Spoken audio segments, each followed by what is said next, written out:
Pada awal perdagangan pagi ini, nilai tukar rupiah di pasar spot dibuka turun dengan 0,04% ke 16.290 per dolar AS. Depresiasi tersebut disebabkan investor yang wait and see pada data ekonomi global.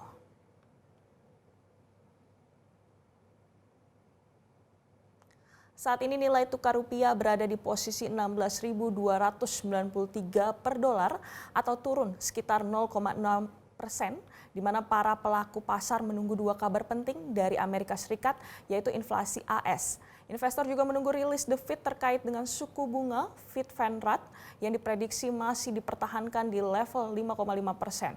Investor juga menunggu sinyal kapan The Fed akan memangkas suku bunga acuannya, di mana sebelumnya pasar tenaga kerja AS dinilai masih panas. Departemen Tenaga Kerja AS melaporkan non-farm payrolls yang diumumkan pada Jumat pekan lalu meningkat sekitar 272.000 pada Mei.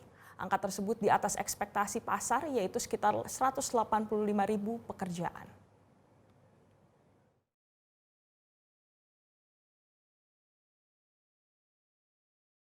Jelajahi cara baru mendapatkan informasi. Download Metro TV Extend sekarang.